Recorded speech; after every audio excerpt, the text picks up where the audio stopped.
again, I reiterate, this has been kind of an interesting but strange case all the way along. And so, others have questioned before what leads to these conclusions being reached. Well, once again, I'm just using my intuition and deductive reasoning in this particular case. And so, at first, you don't want to reach certain conclusions, but as evidence begins to accumulate, such as this little thing that was dropped clearly at the campsite and so on, you begin to piece together exactly what happened. And since this is a very important case in relation to Kylen and Crystal Schulte, and also what happened to them, that's what's been done. So it's nearly been confirmed at this point that they were certainly at the campsite. That Earl Clark Jones has been at the campsite before, and that's fine. That proving that is easy because a lot of people have been at that campsite. Maybe they were there that same week when certain things were left behind, when his footprint was there and so on. But just because someone is essentially proven to have been at the campsite doesn't indicate anything about them having murdered someone. I've admitted that, since the beginning. So it's been proven Mr. Earl Clark Jones was certainly at the campsite. But I didn't say that proves he committed murder. But there are some other things which have come out that do not add up. And I want to thank the people who designed specifically the Craig rock climbing database and similar databases, because without it we wouldn't have been able to truly piece together what happened in this case. And so I thank them profusely for that, because I want to say once again, it could have been a million times harder without that database. So a Samsung mobile phone was also dropped at the campsite. And how I confirmed and linked this back to Jones was interesting, because I discovered his closest associate, his name is Danny Bryan O'Connor, happened to be a very big fan of Samsung and bragged about it a lot on Instagram. The Samsung mobile phones, the types of phones that are used with AT&T. And so, cross-checking that, I realized that Danny Bryan O'Connor was actually at the campsite that same night, that same time. And Earl Clark Jones also used the same phone. So then there was, of course, the footprint left behind that appears to very much resemble Earl Clark Jones. And from there, I was able to link O'Connor to the Craig Rock Climbing Network, thankfully, and officially confirm he was a part of it as well. So I will say from there, I strongly suspect now, Earl Clark Jones, you were involved in the murder of Kylen and Crystal Schulte, and you certainly were there at an improper time. And I suspect Danny O'Connor was there. So thank you. Now let us continue. So in this part of the video, we're going to be looking at interesting disappearance that occurred. There's some very, very haunting music. It kind of set the mood and the tone. I do not know 100%, because I never want to make claims to things that can't really be backed up. So I don't know 100% whether Earl Clark Jones was involved in this. But since he seems to have been involved in the Maryland murders, it's always a possibility. So I'm going to say it's a strong possibility. A few years back, my girlfriend and I, having hiked several other parts of the Appalachian Trail, decided we wanted to give the southern portion of Virginia's trail a shot. It is about 166 miles long and runs through George Washington and Jefferson National Forests from Roanoke County to Pearisburg in Giles County. It's definitely one of the more remote and less traveled parts of the trail, which is exactly what we were looking for. We gathered our gear and made our way down to the start of Virginia Creeper Trail to begin the journey. We had planned our journey to end at Damascus and figured that by the time we got there, we would be more than ready to get home. It was early October, and the changing of the leaves and colors were amazing. The air was crisp and cool, perfect hiking weather with beautiful scenery. The majority of the trip was pretty uneventful, just your typical hike, but our last couple of nights is where things got very weird. On this portion of the trail, you are supposed to camp on the trail or a designated shelter. We didn't really want to run into other people and didn't want anyone coming up on us in the middle of the night. We decided to ignore those suggestions and find our own little spot just off the trail. A little searching around, and we found a spot a little ways off the trail in the middle of a small clearing. It was perfect. We set up camp, cooked something up, talked, and then snuggled up to go to sleep that night. Somewhere around 2 a.m., I was awoke by my girlfriend shaking me awake, telling me, "Grab your gun. Someone is outside walking around our tent." She informed me that she woke up to what sounded like someone right outside the tent, running a knife or something along the side when circling us. When hiking, I always carry a I-911 and a judge with me. Those are types of guns, for those who aren't aware. You never know exactly who or what you might run into when on such a long hike, after all, in a remote area. I got the judge out of my pack, and then we sat silently listening for sounds. A few minutes of nothing but the breeze blowing through the trees, and then I heard it come. Snap. Someone or something, snap, was walking, crunch, in the woods right behind us. I got the flashlight and silently made my way out of the tent. Our fire had went out, so it was nearly pitch black, illuminated by only one dim light in the October moon. I told my girlfriend to stay put while I checked it out. I didn't flick the flashlight on right away, so as to not give away that I was out of the tent and have it become a shining beacon to find me. Instead, I waited to hear more noises. After a few minutes, snap, crunch. It sounded like it was a bipedal coming this way, as it was very slow-paced. I turned on the flashlight and flooded the area. I thought I saw someone move behind a tree. I yelled out and told them to go away and that I was armed. I kept the light on the area with my gun drawn and slowly approached towards the area where I thought I saw the figure. Then from my right, I hear what sounds like someone running away through the woods. I spin and face my light that way, and then from the original spot, hear who or whatever was there take off running through the woods. There's no way I am giving chase, so I return to my camp. I tell my girlfriend about what happened, and I end up being guarded, standing guard officially that night until daybreak. In the morning, I looked around, but there were no signs of whatever it was. I discovered a footprint left by a boot directly in the ground right by where we slept that night. It wasn't mine, and it wasn't any of my girls. This freaked me out as it confirmed that someone, perhaps more than one person, skulked around the tent in the dark. I kept it to myself because I didn't want to freak out my girl anymore, and then she already had been. At this point, we were pretty deep in, and only 2 days remained. That day, we walked a little faster than normal and covered as much ground as possible. When it came time to set up camp, I found a spot near a cliff where we could place it and overhang that area to prevent anyone from coming up behind. The whole day up to this point had a feeling of eerie dread, like we were followed. I had no confirmation as I hadn't seen or heard anyone, but it was just this gut feeling. We set up camp and made some food, then retreated. I gave my girl the 1911, and I kept the judge next to me and assured her that if I slept, I would be with one eye open the whole night. We listened and stayed awake in the woods. I was awake for only 2 hours, just waiting to see if anything was going to happen.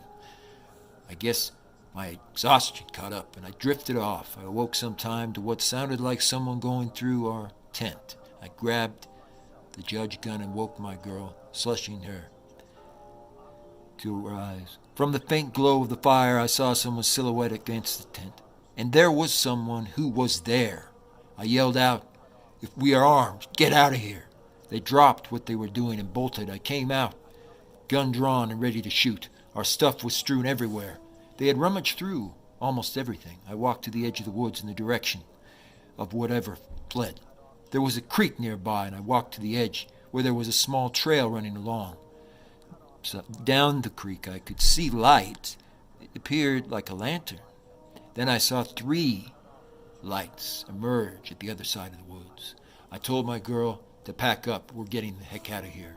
We left everything behind. I kept hearing people talking off in the woods and hearing branches snap.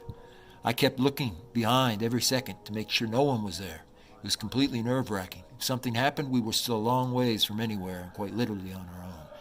We had never seen anything like it the entire time since. I really felt we were in serious danger. We walked away when I heard something in the woods. As we rounded a corner, I turned around and I saw what it was at the trail, just watching us. It was just as the sun was coming up, and barely any light. I couldn't make out any feature, just a silhouette. I stopped and looked at them and asked who they were, but they just stood there watching and then turned and ran back into the woods. We picked up the pace to get out of there, but my gut told me they were there for quite a few ways, right there. We made it out of the Virginia woods without becoming a meal for this cannibalistic murderer, which is what I pictured happening in my head. I have no idea who it was or what they want. Maybe it was someone that was just messing with us after all. Or maybe it was a group of hillbillies who were hunting us. I will never know, because I will not be returning to find out. And it may have been Earl Clark Jones. That's right. Last part of this. In the Rocky Mountain National Park, remains of Rudy Motor were just discovered after 38 years from being dead.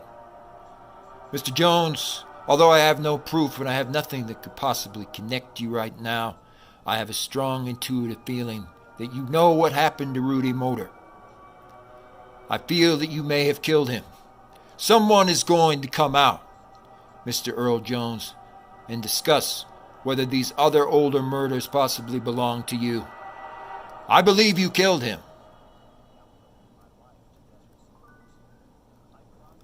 Or I believe you were involved and knew who did. Thank you. Robert Jones. He looks extremely creepy at night. And once again, we're speaking about evidence here, inferred evidence, also some hard evidence. This is none other than the Triangle Rock Club. The Triangle Rock Club has a number of special badges and special club logos specifically for camping and other events. The Triangle Rock Club is interestingly located in Richmond, Virginia, and also Raleigh, North Carolina. Now, they tried to hide this logo, which is found directly at the campsite. That's correct, the campsite that's right there near Moab.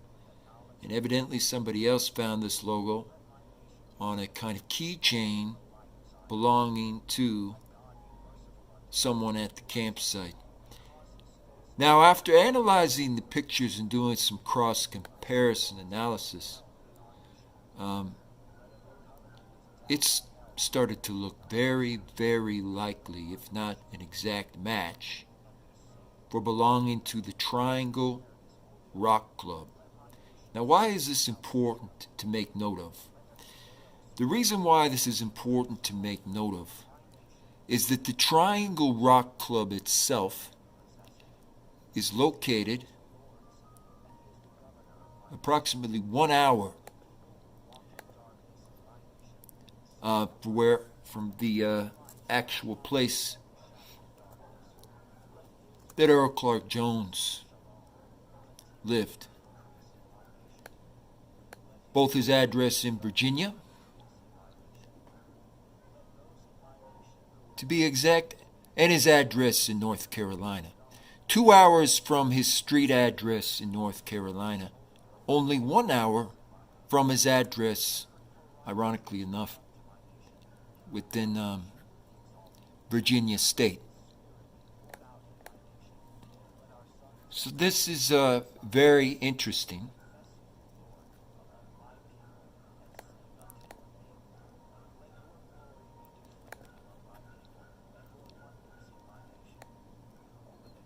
Inferred evidence at this point. The Mr. Earl Clark Jones, there's the address right there, on Thalboro Street in Richmond, Virginia. But anyway, it's just interesting that inferred evidence that Mr. Earl Clark Jones was 100% at the campsite.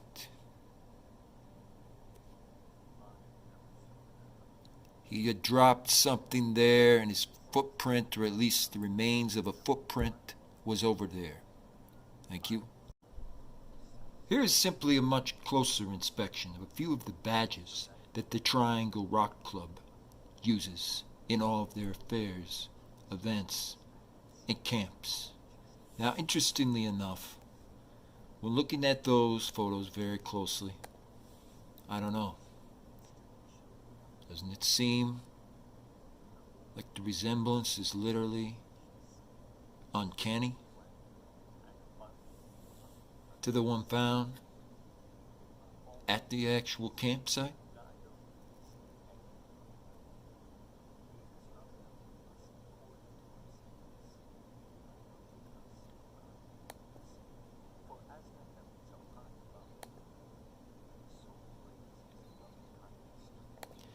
Because it's one of several that the Triangle Rock Club uses exclusively for all of their campouts.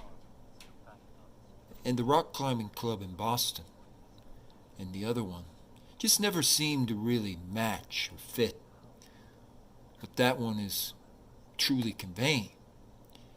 And interestingly enough, the Triangle Rock Club appears to be a match. Now at this point, there's other things that have to be looked at very carefully in the range of direct evidence, of hard evidence.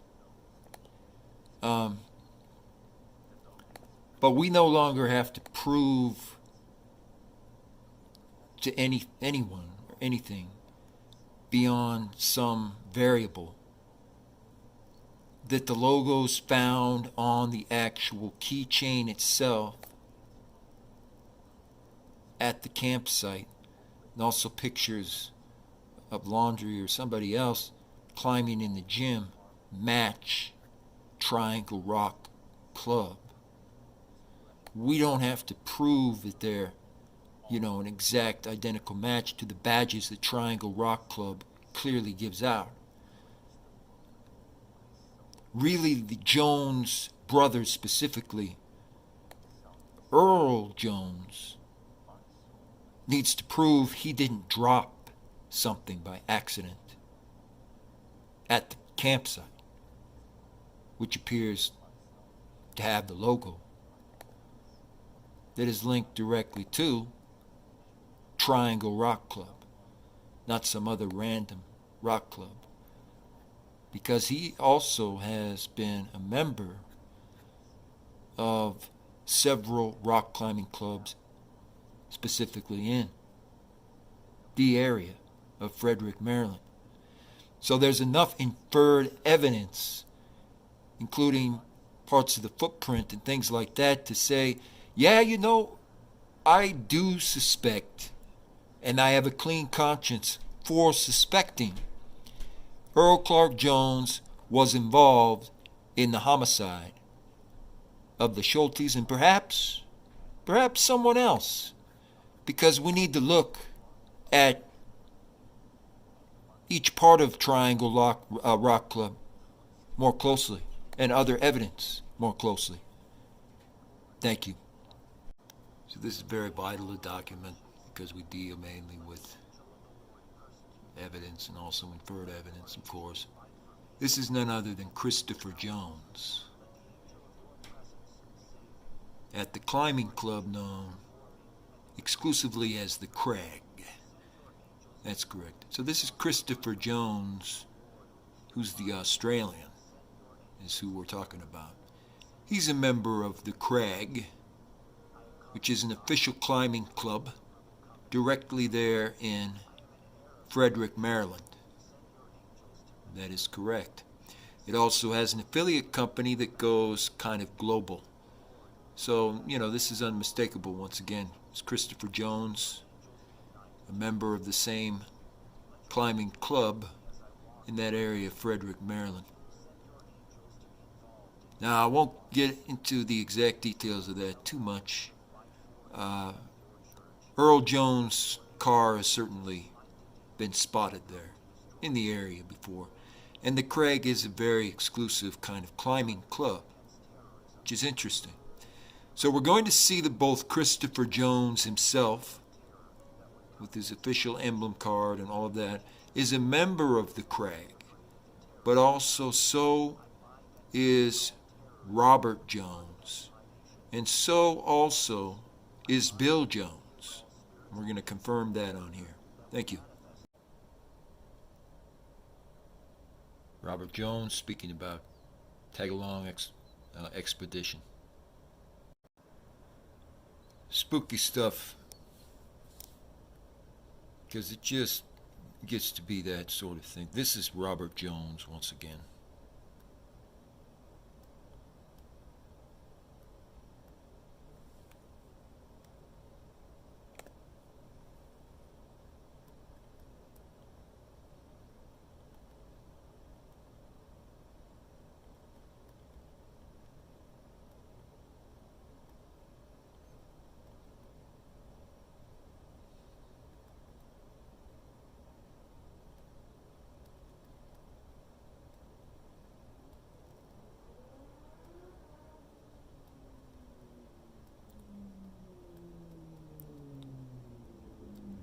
Now, Robert John Jones, for some reason, has lived in a lot of places in Utah, but he's also lived all over nationwide as well. And there's some very chilling things about this particular Jones brother in this case. Is what I will say on that for now. There's a lot of circumstantial evidence. No real hard evidence yet, but there's a lot of circumstantial evidence that ties him directly to North Carolina. Strange associations with North Carolina and South Carolina, where just so many of these hikers disappeared. It's just incredible. And he has more than 7 or 8 different email addresses and similar things. And of course, he has a lot in common. His friend Kristen Gillette again. He has plenty in common with Earl Clark Jones. And just not alone on their own. I don't think I'd be convinced with the evidence separated out like that. But when these factors are really added together, folks, and you start looking at the fact that they carried long guns or long rifles, and you look at the fact that a man by the name of Craig or Gregory something Robinson or something is like a friend of theirs, and similar things, they add up to the fact that something really, really eerie has been going on here. These people know each other quite well. They seem to be very familiar with these areas where all these hikers would frequently travel to. And you just can't have those kind of coincidences. Thank you. Jones Falls Trail outside of Frederick, Maryland was named after basically the uncle of Earl Clark Jones. There's a set of harrowing stories about hikers and others who disappeared near that trail. Anyway, Mr. Jones, or Clark Jones' uncle, was there when the original naming ceremony happened. Thank you. So here we are once again. This is Robert John Jones. Robert Jones. And he has been discovered to be an exclusive member of the Craig Rock Climbing Club. Now, if Earl Jones didn't really hang out that much with his brother-in-law or whatnot, Robert John Jones, why is Robert Jones officially a member of his rock climbing club and also a hiking club that's right there in Frederick, Maryland? That's right. And of course, Earl Jones' own vehicle has been spotted before in the area of the Craig. Although he is not an official member, it seems he goes there quite frequently and also goes to the hiking club quite frequently. Thank you. That's all for now. This is Earl Clark Jones' direct cousin.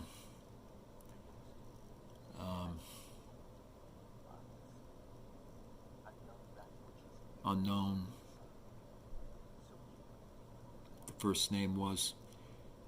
He started up Jones Hunting Adventures of North Carolina, which also does a lot of hunting, specifically on preserve-style land or on the woodlands, the actual woodlands, where these trails cross a lot of times in South Carolina. So South Carolina, as well as North Carolina, were one of the specific spots they chose to do these things. And so, this more and more makes me suspect, because I want to do this to bring justice, certainly, to the Schultes and others who were murdered.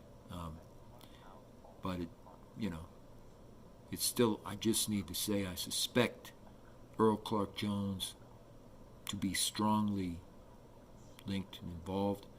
He probably was involved, but I can't say anything definitively about him stalking and killing these hikers. It's very strange that the trails run, directly near these campgrounds, and that there's all these chilling stories of campers and hikers and others who disappeared on these trails, often in the afternoon, as though nobody ever noticed. Thank you. So obviously, Mr. Jones, Mr. Earl Jones, I don't want to go out on a limb and accidentally accuse you of something that could not possibly be true or be a problem later. So I won't say you had anything to do with the death of Jared Hembry was his name, actually. But this, of course, is very plausible. You may be, in fact, connected to the death of the hiker named Chad Seeger, who turned up recently and his full body was discovered in North Carolina's National Forest. And you can claim, I've never heard of anybody by that name of Seeger, heard of any hikers similar to that. But of course, if we look at the membership roster for the Craig, which you were fond of going to, we see Mr. Chad Seeger's likely brother or brother-in-law is a member of the Craig in your same area. So it's highly, highly unlikely that you do not know anything about Chad Seeger's untimely demise. Thank you. And Mr. Jones, if you're going to say later, I've never heard of the younger Blake Compton or any of the Comptons, well, again, your vehicle is officially sighted and spotted going to these hiking groups and going to none other than the Craig, where you may not be an enrolled member, but there is evidence you visited the Craig Rock Climbing Association many times in Frederick, Maryland, and the Comptons, nearly all of them, including Scott Compton, Gary Compton, and Amy Compton, are all honorary members and climbers there. So, of course, you do in fact know the Comptons, don't you? As well as Blake Compton. That's correct. Thank you. This is very important to document here. This is none other than Bayside Rock Climbing of Melbourne, Australia. Bayside Rock Climbing is the affiliate company. Belongs to the same network as the Triangle Rock Club. Now, certain things are still needing to be heavily investigated about these 2 or 3 rock climbing clubs. But it appears now that Christopher Clark Jones was indeed a member of the Bayside Rock Climbing Club, which further connects him directly to the Jones brothers' activities in the United States, of course. More importantly than that, Christopher Clark Jones appears to have been an associate of Terrence Darrell Kelly. That's right, the Cleo Smith abductions. This would link it to the Cleo Smith abductions. Now, what's interesting here is Bayside Rock Climbing hasn't been around for a very long time, but they have strong ties to the Craig Rock Climbing Group, apparently, which is interesting because Christopher Clark Jones is a member of the Craig. So there's some inferred evidence there that we can now, look at this a little deeper and say, there's some important questions that have to be answered by Mr. Earl Clark Jones, to be exact, and also by his brother, Robert Jones. Just very important questions, I would say, to determine if, they are not out committing homicides. Why were they members of these rock climbing clubs? And exactly why were the addresses for these clubs, and specifically some of the hiking clubs registered in Frederick, Maryland, why were they directly next to the trails where some of these hikers disappeared, and so on? That could begin a new investigation over there. But most importantly, why were they members of these climbing clubs and also in Moab, Utah during the original timeline? Very good questions to ask. And I could say, officially, that just makes me suspect that Earl Clark Jones was involved in the Schulte killing. Because I can officially say, everything is pointing in a direction that the jury is going to want to very, very much look at, They're going to want to look at all the details, though. They're going to want, they're going to be interested in checking out everything about it so they can look at it in depth versus just have someone slam the gavel down and say, this is what happened. No, they're going to want to look at this situation in depth, and they're going to want to look at why were they members of the Craig Rock Climbing Group and Club. So thank you once again. We're getting closer now. Thank you. Earl Clark Jones in Pittsford, New York.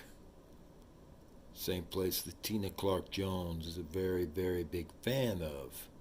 Right directly next to a hunting range. Now, he was a fan, a huge, huge fan of canals and going out on boats for trips. So this is a very interesting little bit of history. Thank you. Very important to document for some reason. Some comments and other emails and things, of course, that I've gotten all the way along. comment and speak about things like, well, yeah, but that's still inferring a lot. I mean, we don't have direct evidence until really the investigation fully opens up and things like that. Again, folks, if you pay close attention to what's been presented on the Kylen and Crystal Schulte case especially, you're going to find there is a good quantity of direct inferred evidence that you can't ignore. And one of those things was a search warrant, that I've submitted and included in the actual video, particularly this time, since the jury is looking at certain things. In the search warrant, they described one of the items that are removed from the campsite that same night. And one of them was a specialized Samsung mobile phone. That's correct, a specialized Samsung mobile phone. Now, who we have here in this photo and video for this reason is Mr. Bryan O'Connor. That's correct. His real name is Bryan O'Connor, and he is from North Carolina.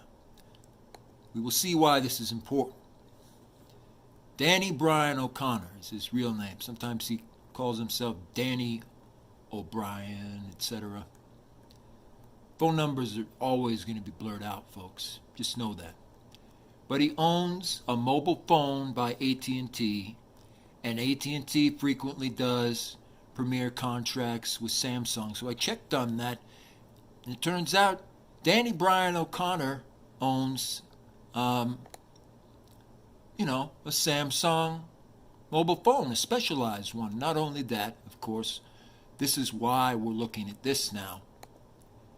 He is a major fan of Samsung mobile high-definition phones. What do you know?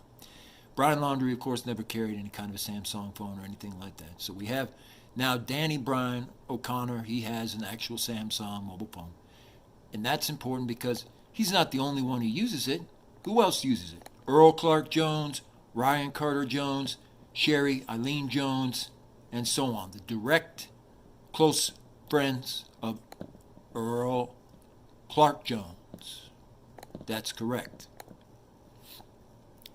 So, more and more, at least when it concerns the Kylen and Crystal Schulte case, we can no longer rule out Earl Clark Jones being involved in some way and being a major suspect, whether he either committed the murder himself or kind of, helped them, but he was at the campsite. I'm inferring by direct inferred evidence and some hard evidence as well that he was at the campsite. The phone numbers also, and the phone numbers, remember, folks, are always blurred out. So don't be surprised that you can't see or read what they are. But the actual phone that he had some possession of at some time was owned by Bryan O'Connor. And again, he's on Facebook as well. And they had that phone, which was recovered at the campsite. Thank you. But the morning of the trip, Rupert developed an eye infection that needed medical attention. Her trip to Yosemite Valley's medical clinic put her behind the rest of the group. Jones was there with Rather than Jones try to catch Fall up, Trail. she apparently decided Very, to very do well something known on her own, in the Ruth Durham, Ann's sister said. North Carolina area. Whilst at Yosemite, Ruth Ann was And at the cabin for 2 days. Bryan The O'Connor, article who I would states say is a that anyone suspect guess too, what happened after that, is from as it Durham, doesn't appear North that she Carolina, stayed at the cabin. where the Jones Similar to family Matthew, originates. Ruth Ann Thank you. seems to have made the exact And so this will be a very short video. It's kind of just on the tail end of it.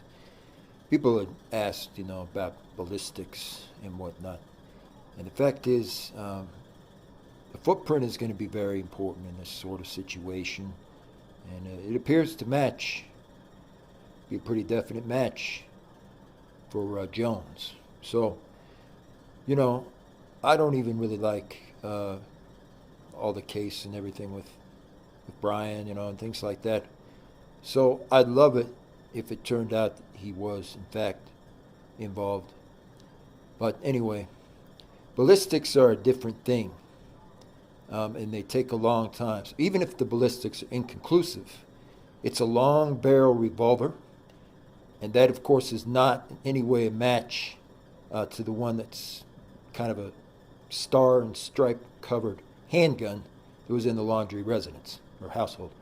So because of that, it's going to take a while with the inconclusive ballistics results to discover who it truly belonged to.